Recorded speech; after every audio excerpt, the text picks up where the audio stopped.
Hi viewers, ఈ వీడియోలో రాయల్టీలకు సంబంధించి సెకండ్ ఇంట్రడక్షన్ వీడియో అందిస్తున్నాను. కనీసపు అద్దె, మినిమం రెంట్. మరి రాయల్టీ అంటే భూస్వామి నుండి తను భూమిలో నుండి ఖనిజాలు త్రవ్వి తీయడానికి కానీ, లేదా బుక్స్ రచయిత సంబంధించి హక్కులు పొంది ప్రచురణ చేయడం కానీ, ఇలాంటి వాటికి సంబంధించి చెల్లింపు చేస్తున్నట్లయితే రాయల్టీగా పరిగణిస్తున్నాము. ఈ రాయల్టీలను చెల్లించేటప్పుడు మొదటి సంవత్సరాలలో నష్టం ఏర్పడుతుంది. ఆ నష్టాన్ని నివారించుకొని తగిన ఆదాయాన్ని పొందడానికి భూస్వామి ఏం చేస్తాడంటే కనీసంగా కొంత మొత్తాన్ని నిర్ణయిస్తాడు. దానినే కనీసపు అద్దె అని పిలుస్తారు. చూడండి, ఇక్కడ తాను భూస్వామి నుండి పొందిన హక్కును వినియోగించుకొని ప్రయోజనాన్ని పొందినా పొందకపోయినా కౌలుదారుడు భూస్వామికి నిర్ణీత కాలంలో చెల్లించవలసిన నిర్ణీత మొత్తాన్ని కనీసపు అద్దె అంటారు. దీనినే ఇంగ్లీష్లో minimum rent, dead rent, rock rent, surface rent అనే పేర్లతో పిలవడం జరుగుతుంది. అంటే దీని అర్థం ఏంటండి అంటే, మరి నష్టాలను భరించడానికి భూస్వాము ఇష్టపడడు. అందుకోసమే ఖచ్చితంగా కొంత మొత్తాన్ని నిర్ణయిస్తాడు. ఆ కొంత మొత్తం అనేదే కనీసపు అద్దె. అంటే కౌలుదారు ఆదాయం పొందినా పొందకపోయినా ఖచ్చితంగా కొంత మొత్తాన్ని ప్రతి సంవత్సరం చెల్లించవలసి ఉంటుంది కౌలుదారుడు భూస్వామికి. దానిని కనీసపు అద్దె అంటారు. చూడండి, ఒకవేళ కౌలుదారుడు కనీసపు అద్దె నుంచి ఎక్కువ విలువ గల ప్రయోజనాన్ని పొందితే అప్పుడు అతను కనీసపు అద్దె బదులు పొందిన ప్రయోజన విలువకు తగిన రాయల్టీ మొత్తాన్ని చెల్లించవలసి ఉంటుంది. మరో విధంగా కనుక చెప్పాలంటే చెల్లించవలసిన అసలు రాయల్టీ మొత్తం కనీసపు అద్దె కంటే తక్కువైనప్పుడు కనీసపు అద్దెను, ఒకవేళ అసలు రాయల్టీ మొత్తం కనీసపు అద్దె కంటే ఎక్కువగా ఉన్నప్పుడు అసలు రాయల్టీ మొత్తాన్ని కౌలుదారుడు భూస్వామికి చెల్లించవలసి ఉంటుంది.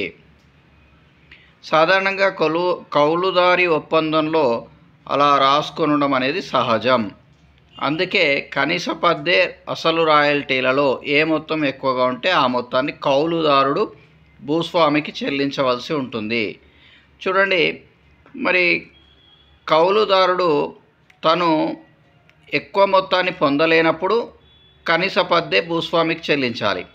ఒకవేళ ఎక్కువ మొత్తం పొందితే రాయల్టీ అగ్రిమెంట్ ఉంటుంది. దాని ప్రకారం రాయల్టీ చెల్లించాలి. అంటే భూస్వామికి కనీసపు అద్దె, రాయల్టీ ఏ మొత్తం ఎక్కువగా ఉంటే ఆ మొత్తాన్ని చెల్లించాలి. ఈ పాయింట్ కూడా చాలా ఇంపార్టెంట్ అండి. రాయల్టీ, కనీసపు అద్దె ఈ రెండింటిలో ఏది ఎక్కువగా ఉంటే ఆ మొత్తాన్ని చెల్లించాలి భూస్వామికి. భూస్వామికి చెల్లించే మొత్తం ఏది చెల్లిస్తారు అంటే కనీసపు అద్దె, రాయల్టీలలో ఏది ఎక్కువగా ఉంటే అది. తర్వాత నెక్స్ట్ మనం తెలుసుకోవాల్సింది తరుగు మొత్తాలు. దీన్నే షార్ట్ వర్కింగ్ అని పిలుస్తారు. అంటే దీన్ని ఏంటి అండి తరుగు మొత్తాలు, షార్ట్ వర్కింగ్ అంటే కనీసపు అద్దె మైనస్ అసలు రాయల్టీ మొత్తం కన్నా ఎక్కువగా ఉన్నప్పుడు ఆ రెండింటికి మధ్య గల తేడాను తరుగు మొత్తం అని అంటారు. మరి ఇక్కడ సింపుల్గా ఇచ్చాను చూడండి. కనీసపు అద్దె ఈజ్ ఈక్వల్ అసలు రాయల్టీ ప్లస్ తరుగు మొత్తం, లేదా కనీసపు అద్దె మైనస్ అసలు రాయల్టీ ఈజ్ ఈక్వల్ టు తరుగు మొత్తాలు.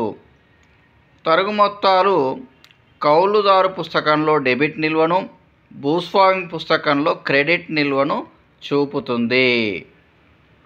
కౌలుదారు పుస్తకంలో దీన్ని తరుగు మొత్తాల ఖాతా అని వ్యవహరిస్తారు. భూస్వామిలో దీనిని అనుమతించగల తరుగు మొత్తాల ఖాతా లేదా రాయల్టీ అనామత్ ఖాతా అని వ్యవహరించడం జరుగుతూ ఉంటుంది. మరి ఇలాంటప్పుడు ఖచ్చితంగా ఈ కౌలుదారుకు మిగులు ఉంటుంది. మరి అదే ఎలా అనేది ఇప్పుడు చూద్దాం. చూడండి, ఇప్పుడు మిగులు ఉంటుంది అని చెప్పుకున్నాం కదా. అసలు రాయల్టీ మొత్తమే కనీసపు అద్దె కన్నా ఎక్కువగా ఉన్నప్పుడు ఆ రెండిటి మధ్య గల తేడాను మిగులు అంటారు. అంటే రాయల్టీ మైనస్ కనీసపు అద్దె ఈజ్ ఈక్వల్ టు మిగులుగా చెప్పుకోవడం జరుగుతూ ఉంటుంది. మరి అదేవిధంగా తరుగు మొత్తాలను భర్తీ చేసుకోవడం అండి.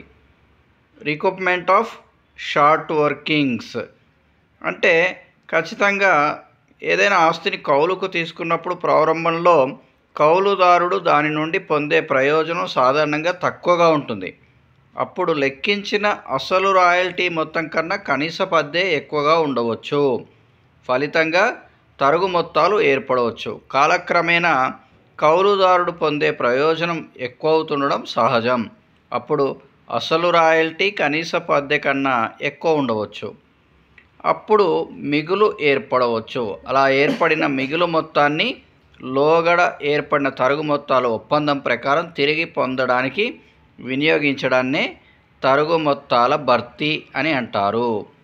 మరి ఈ విధంగా మనము కనీసపు అద్దె అంటే ఏంది, తరుగు మొత్తాలు అంటే ఏంది, తరుగు మొత్తాల భర్తీ అనేది ఇంట్రడక్షన్ ఈ వీడియోలో లభించింది. దీన్ని చూసి అర్థం చేసుకొని నోట్స్ ప్రిపేర్ చేసుకోండి. అలాగే వీడియో సబ్స్క్రైబ్ చేయండి, షేర్ చేయండి, లైక్ చేయండి. All the best.